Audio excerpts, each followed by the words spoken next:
ফেসবুকে আবারও একটা সমস্যার সৃষ্টি হয়েছে যে some of your content is not earning, এই লেখাটা আপনাদের কিন্তু প্রোফাইলে বা পেজে দেখাচ্ছে। এবং এটা কেন দেখাচ্ছে, এর কারণটা কি?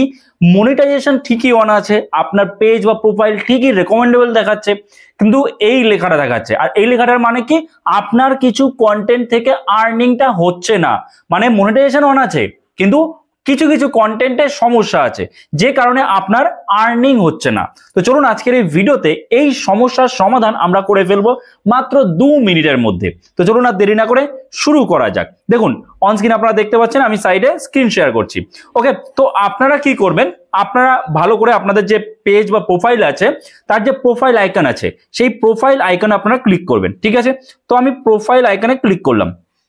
প্রোফাইল আইকনে ক্লিক করার পরে দেখুন ভালো করে কিন্তু বুঝবেন, ক্লিক করার পরে আমরা প্রফেশনাল যে ড্যাশবোর্ড আছে এই প্রফেশনাল ড্যাশবোর্ডে ক্লিক করব। বেশ, প্রফেশনাল ড্যাশবোর্ডে ক্লিক করলাম। আচ্ছা, এরপরে এই প্রফেশনাল ড্যাশবোর্ডে যখন ক্লিক করব আমাদের সামনে কিন্তু এরকম ইন্টারফেস ওপেন হবে, যেখানে আমরা সবই দেখব ঠিকঠাক আছে। দেখুন আমি আপনাদের দেখাচ্ছি, আমি স্ক্রল করছি। স্ক্রল করার পরে আমরা যখন এখানে রেকমেন্ডেশনে আসবো, দেখুন এখানে আসার পরে আমরা টুলসে ক্লিক করব। এই যে টুলস রয়েছে, টুলসে ক্লিক করব। টুলসে ক্লিক করার পরে আমাদের সামনে এরকম ইন্টারফেস ওপেন হয়ে যাবে, এবং এখানে আমরা যখন এই স্ক্রল করব, স্ক্রল করে নিচে আসব, নিচে আসলে এই যে দেখতে পাচ্ছেন এখানে রয়েছে যে প্রোফাইল রেকমেন্ডেশন। আপনার যদি পেজ হয় তাহলে পেজ রেকমেন্ডেশন দেখাবে। দেখুন প্রোফাইল রেকমেন্ডেশনে যখন আসলাম এখানে কিন্তু কোনো সমস্যা নেই, এখানে কিন্তু প্রোফাইল দেখাচ্ছে রেকমেন্ডেবল আছে, কোনো সমস্যা নেই। কিন্তু মেন সমস্যা কোন জায়গাটাতে, আমরা স্ক্রল করি, স্ক্রল করে নিচে আসি, নিচে এই যে মনিটাইজেশন রয়েছে আমরা মনিটাইজেশনে ক্লিক করি।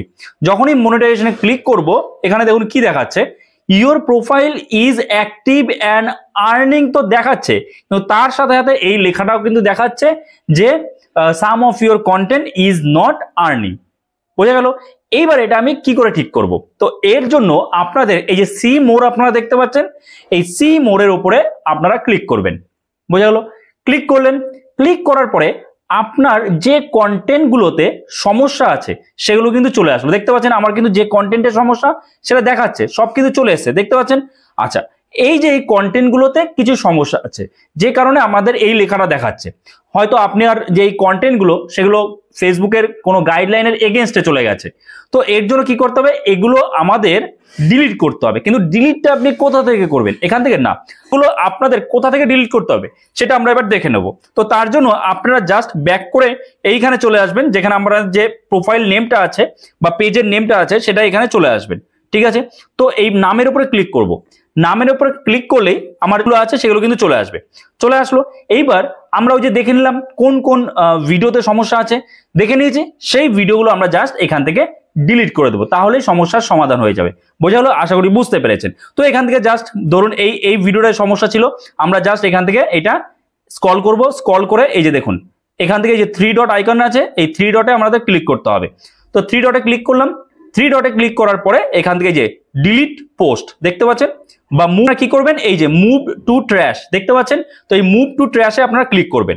মুভ টু ট্র্যাশে যখন ক্লিক করে দেবেন আপনাদের কিন্তু এই পোস্টটা ডিলিট হয়ে যাবে। তো আমরা জাস্ট এখানে মুভ করে দিলাম, মুভ করে এই যে মুভ করে দিলাম, আমাদের মুভ টু ট্র্যাশ হয়ে গেল, অর্থাৎ আমাদের ডিলিট হয়ে গেল। এবার আমরা চেক করে দেখবো যে আমাদের এই সমস্যার সমাধান হলো কিনা।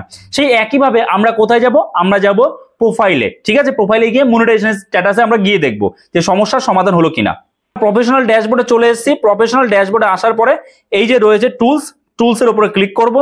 টুলসে ক্লিক করলাম। টুলসে ক্লিক করার পরে আমাদের সামনে ঠিক এরকম ইন্টারফেস ওপেন হয়ে যাবে, এবং আমরা স্ক্রল করব। স্ক্রল করে নিচে আসব। নিচে এসে এই যে দেখুন প্রোফাইল রেকমেন্ডেশন যেটা রয়েছে এর উপরে ক্লিক করব। প্রোফাইল রেকমেন্ডেশনের উপরে ক্লিক করার পরে দেখুন এবার এখানে রেকমেন্ডেবল তো দেখাচ্ছিল আগেও, এই যে মনিটাইজেশন, এই মনিটাইজেশন আমরা ক্লিক করব, দেখি আমাদের সমস্যার সমাধান হলো কিনা। দেখুন সমস্যার কিন্তু সমাধান হয়ে গেছে, আমাদের মনিটাইজেশনের যে সমস্যা ছিল সেটা কিন্তু আর নেই। ওকে, আশা করি আপনারা বুঝতে পেরেছেন। যদি এই ভিডিওটা আপনার জন্য হেল্পফুল হয়ে থাকে অবশ্যই একটা লাইক করে দেবেন। চ্যানেলে নতুন হয়ে থাকলে চ্যানেলটাকে সাবস্ক্রাইব করে আমাদের পাশে থাকবেন, আর যদি আপনি ফেসবুক থেকে দেখেন অবশ্যই কিন্তু ফলো করে দেবেন। ওকে, তো চলুন দেখা হচ্ছে নতুন কোনো ভিডিওতে। সবাই ভালো থাকবেন।